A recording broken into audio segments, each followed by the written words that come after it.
रहमान रहीम। अस्सलामु अलैकुम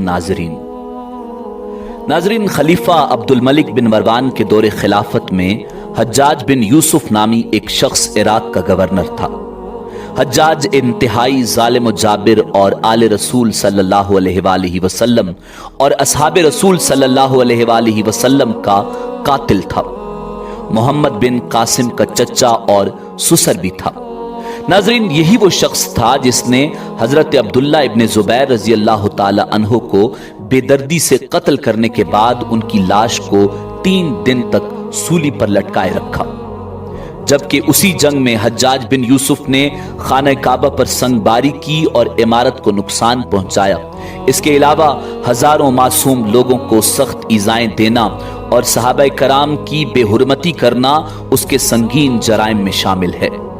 हज्जाज की मौत के बाद जब कैदियों में शुमार किया गया तो उसमें 1,20,000 मर्द और 20,000 औरतें थीं और उनमें 4,000 ऐसी औरतें थीं जिनके जिस्म पर लिबास तक न था और ये कैदी एक ही चारदीवारी में कैद थे।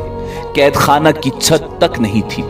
जब कोई कैदी गर्मी से बचने के लिए अपने हाथ से अपने चेहरे का साया बनाता तो जिंदान के सिपाही उसको पत्थर मारते। उन्हें जौ की रोटी में रेत मिलाकर खाना दिया जाता और पीने के लिए कड़वा पानी दिया जाता।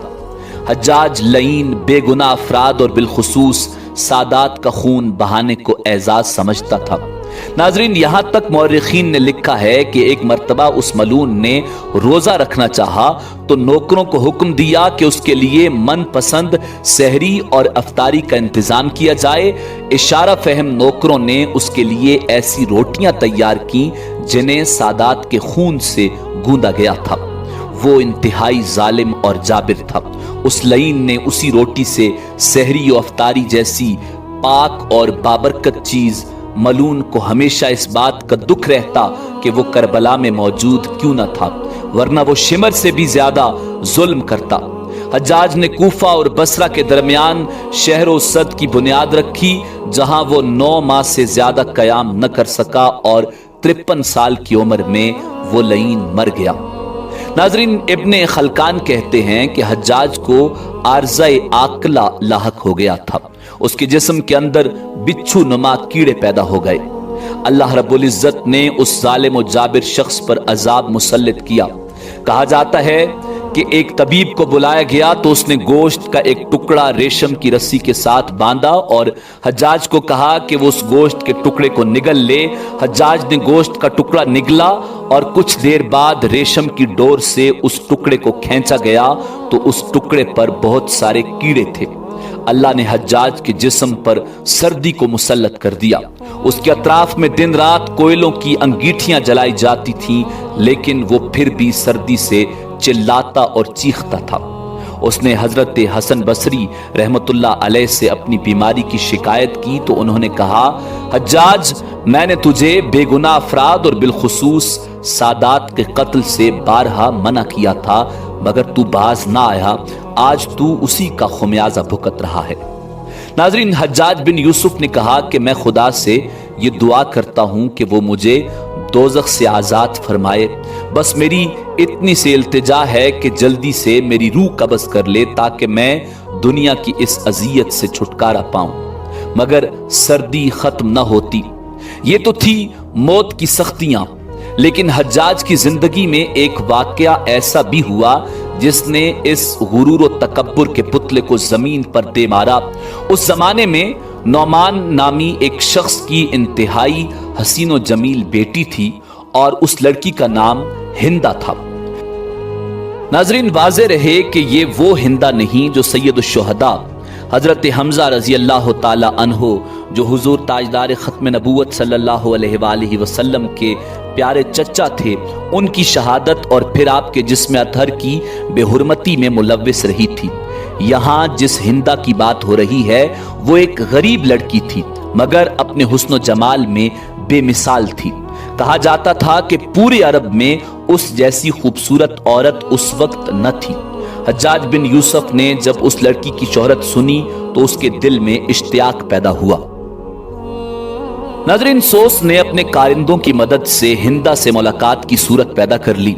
جب حجاج کی نظر ہندا کے چہرے پر پڑی تو وہ اس کا عاشق ہو گیا، جہاں دیکھتا اسے اپنی محبوبہ ہندا کا چہرہ نظر آتا۔ چنانچہ حجاج نے ہندا کو حاصل کرنے کی کوششیں شروع کر دی۔ مورخین لکھتے ہیں کہ 2 لاکھ درہم کے عوض اس کا نکاح ہو گیا اور ہندا حجاج کے محل میں آ گئی۔ شروعات میں تو حجاج ہندا پر جان نچھاور کرتا اور اسے ہر طرح کی آسائش دیتا۔ ہندا کسی دولت مند گھرانے سے نہ تھی۔ حجاج سے نکاح کرنے کے بعد وہ دولت میں کھیلنے لگی اور اسے ہر طرح کا سکون میسر آ گیا۔ دن گزرتے رہے، رفتہ رفتہ اصلی حجاج سامنے آیا جو ظالم اور جابر تھا، اور اس کا اصلی حجاج اس کی محبت پر غالب آ گیا۔ اب وہ ہندا سے بھی اسی طرح پیش آنے لگا جیسے دوسرے لوگوں سے سلوک روا رکھتا۔ اس نے انتہائی ذلت کے ساتھ عبداللہ بن طاہر نامی ایک شخص کے ذریعے 2 لاکھ درہم ہندا کے پاس بھیجے اور کہا کہ میں تجھے طلاق دیتا ہوں، تیرے مہر کے 2 لاکھ درہم بھیج رہا ہوں، اب جہاں تیرا جی چاہے چلی جا۔ ہندا نامی یہ عورت صرف اپنے حسن و جمال میں ہی لاسانی نہ تھی، بلکہ اپنی سیرت، فصاحت و بلاغت اور غیرت و حمیت کے لحاظ سے بھی بہت اونچی تھی۔ جب اس نے عبداللہ بن طاہر کی زبانی یہ پیغام سنا تو فوراً بول اٹھی، اے قاصد، تیری زبان مبارک ہو، تو نے مجھے بڑی جان فضا خوشخبری سنائی۔ میری خوش قسمتی اس سے زیادہ کیا ہو سکتی ہے کہ میں نے ایک بدمزاج اور خونخوار انسان کی قید سے رہائی پائی۔ یہ 2 لاکھ درہم جو اس نے میرے لیے بھیجے ہیں، میں تجھے خوشخبری سنانے کے عوض انعام دیتی ہوں، یہ میری طرف سے تیرا انعام ہے۔ طلاق کے بعد ہندا اس محل کو چھوڑ کر اپنے عام سے گھر چلی گئی، مگر اللہ رب العزت بڑی شان اور عظمت والا ہے۔ قسمت کا کرنا ایسا ہوا کہ کچھ دن بعد خلیفہ وقت عبد الملک بن مروان نے ہندا کو نکاح کا پیغام بھیجا، جس پر ہندا نے انکار کر دیا۔ جب خلیفہ نے اصرار کیا تو بالآخر وہ رضامند تو ہو گئی، مگر اس نے ایک شرط رکھی کہ ہمارا نکاح اس صورت میں ہو سکتا ہے کہ وہ اپنے مکان سے ایک سواری میں آئے گی اور اس محل کے دروازے تک اس کا ساربان حجاج بن یوسف ہوگا۔ جو شخص اونٹ کی رسی پکڑ کر چلتا ہے اسے ساربان کہا جاتا ہے۔ خلیفہ وقت نے یہ شرط قبول کر دی اور اسی خط کے پچھلی جانب لکھ کر بھیجا، حجاج حاکم کوفہ اس حکم کی تعمیل کرے۔ حجاج نے جب رکا پڑا تو وہ دم بخود رہ گیا، مگر اس کی کیا مجال تھی جو خلیفہ کے حکم کی سرتابی کرتا۔ ناچار وہاں سے روانہ ہو کر ہندا کے مکان پر آیا۔ ہندا اور اس کی سہیلیاں جب اپنے اپنے میمل میں تھی تو حجاج اپنی پوری پوشاک کے ساتھ ہندا کے میمل کے قریب آیا اور ساربانوں کی طرح اونٹ کی مہار پکڑ کر پیدل چلنے لگا۔ ہندا کے ملازم اور اس کی سہیلیاں تمام راستہ اسے چھیڑتے رہے، مگر وہ خاموش چلا جا رہا تھا۔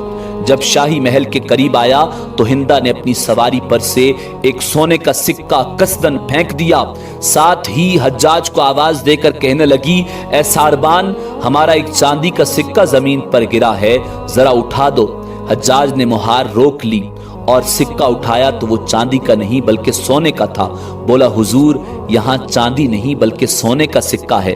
ہندا نے اس کے ہاتھ سے وہ سکہ لیا اور اپنی سہیلی سے کہنے لگی، یہ میری قسمت ہے کہ میری سواری سے چاندی کا سکہ گرا اور بعد میں سونے کا بن گیا۔ حجاج یہ بات سن کر بہت خفیف ہوا، مگر خلیفہ کی بیوی کے سامنے دم مارنے کی جرت نہ کر سکا۔ ناظرین، کہتے ہیں کہ ایک عورت سے ذلیل ہونے کا دکھ حجاج بن یوسف کو اس کی ساری زندگی ستاتا رہا۔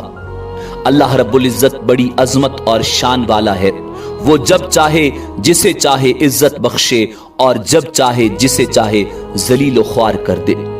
ناظرین، اسی امید کے ساتھ اجازت دیجیے کہ آپ کو ہماری ویڈیو پسند آئی ہوگی۔ ملتے ہیں بہت جلد ایک نئی تاریخی، تحقیقی اور معلوماتی ویڈیو کے ساتھ۔ دیکھتے رہیے